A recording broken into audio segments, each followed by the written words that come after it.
First, I just like to introduce myself. My name is Ching Kitana, also known as Mr. Ching Positive. At syempre, ang aking... Ako po si Novi Antan, ang inyong happy wife by God's grace. Ladies and gentlemen, meron tayong special guest. Grabe. Pero bago yung guest, ano yung topic na pag-uusapan natin, mahal? Oo, yung honeymoon. Honeymoon? Oo. Honeymoon, ma. Kasi di ba, really, ang expectation is like, honeymoon eh lagi lang yan sa umpisa ng pag-aasawa. Pero the thing is, how do you maintain it and how it's gonna be enjoyable more at the end or in the later years of marriage? Kasi parating nasabi lang, ay sweet lang yan kasi bago lang yan. Tignan mo, magbigay ka lang ng mga ilang taon. Tignan mo, magbabago yan. By the grace of God, no? Mag 20 years na tayo, no? Yeah, 21 na tayo. Matagal na kaming nagbago. Sweet pa rin kami, gabi. Yeah. Yung alam mo, ito lang ay yung parang feeling namin dalawa ni Novi. Hindi ko lang alam if the feeling's mutual. Parang kailan lang. Hindi talaga. Parang kailan lang ang mga pangarap ko'y kay hirap abutin. Dahil sa imo, nakalimutan ko na.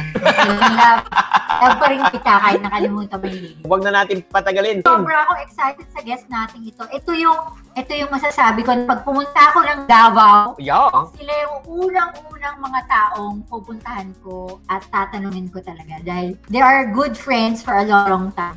Matagal lang natin hindi nakakita dahil nga matagal ka rin hindi ulit bumabalik ng Davao. Hindi bale, because of COVID. They've been married for 30 years. 30 years? 20, man. 20. Sorry. Tao lang po, nagkakamali. Tao lang, ha? Judgmental. Okay. Tapos, pediatrician po by profession, si Dr. Richard. And si Erica naman ay isang, alam mo bang, medical technologist. Oo, I know. Oo. Tapos, tungkit ng puso, di ba? Tapos, both of them are really active in their church ministry. They have 3 kids. Patricia, 19 years old. Si Amanda, 14. At the same time, si, Rich, 11 years old. And tonight, we would like to share with you that they have discovered, especially from the honeymoon stage of the marriage, is not really on the first few years lang, but it's all going to be actually forever. May forever sa honeymoon stage. So, without further delay, let us welcome si Dr. Richard and Erica, mother. Live from Davao yan. Paano kayo nag-meet, Dr. Richard saka Erica? Na-meet ko si Richard. I met him when I was having my internship sa isang hospital here in Davao. So, intern pa ako that time. And then Richard was a resident doctor. So, dun ko siya na-meet. Doon kami nagkita. Naalala ko pa first day of duty ko that time. Siya yung unang-unang taong nakita ko. Tapos, nagbiro pa nga ako dun sa friend ko. Sabi ko, parang may cute. No? Diba? Cute pa siya nung panahon na yun, Kuya Chinky. Tapos, ayun, yun na yun. Sabi ko na, parang biglang may nagsabi at the back of my mind, parang may bumulong na parang yan yung mapapangasawa mo. Parang gumanon. So, sabi ko dun sa friend ko na parang, alam mo, yan yung mapapangasawa ko. Gumanon ako. So, actually, yung kay Chings, siya yung pinakamagandang medtech sa panahon na yon. Ako naman para sa pinakagwapong doktor. So, yung pinakamagandang medtech tsaka yung pinakagwapong doktor, ayan, kami na yun ngayon.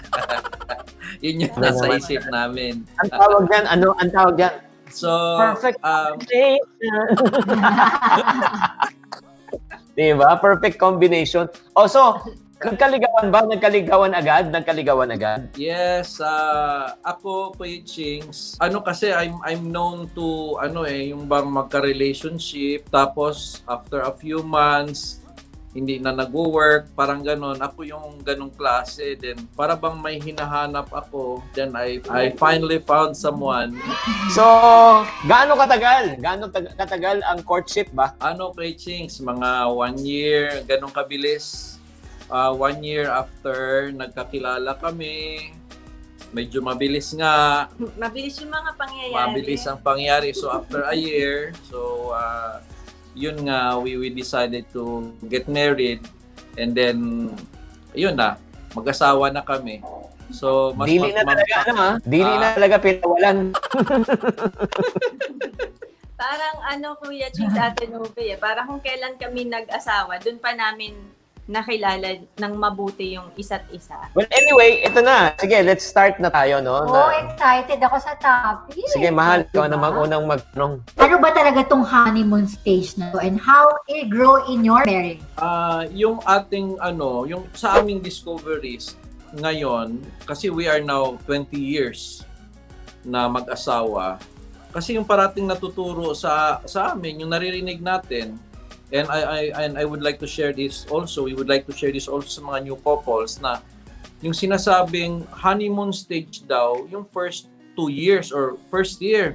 Then after that, hindi na daw honeymoon stage.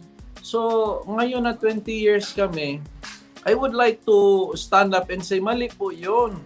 Dahil yung aming first years of marriage in comparison to the later years, yung later years ay mas honeymoon stage yon in comparison sa first years.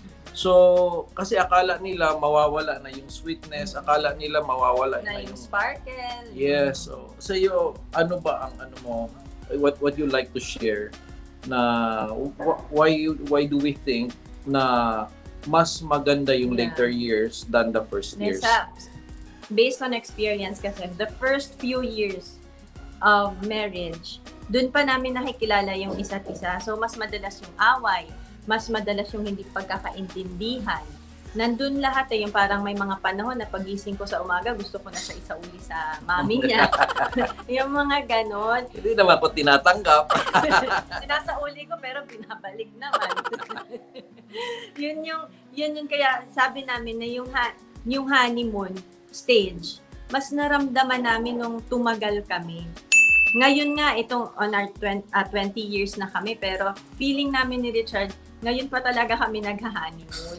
The feeling we have is like the first time pa. Ibig sabihin, ayaw ko magbilang ng taon kasi pag sinabi mong 2 decades, parang antagal feeling actually, parang si Kuya Chinky rin ako feeling bata pa rin So ko, tayo, kung pwede start na naman tayo na parang from 1, ayaw po naman mo sabing 2 decades na tayo kasi ang feeling ko, this is really honeymoon. This is Kasi ang honeymoon kasi, I do believe, if I may explain, it's when you are assured that the person you have knows you very much. And accepts you. And accepts you as you are. Yes. Hindi nangyayari yan sa first year Yeah. Nasa-shock pa nga. Ganun ka pala? Sa first year, gusto niyo magsaulian. Parang nasa-shock pa sila So, pero as the years goes on, nagkakaroon na kayo na ganun ka nga pala talaga. But I love you and I accept you as you are. So, nagiging mas lesser yung mga quarrels dahil nga tinatanggap na natin yung isa't isa na hindi perfect at normal na hindi perfect yung each other. Oo. Para palang di ba? Parang inumin habang tumatagal. Lalong sarap. I agree.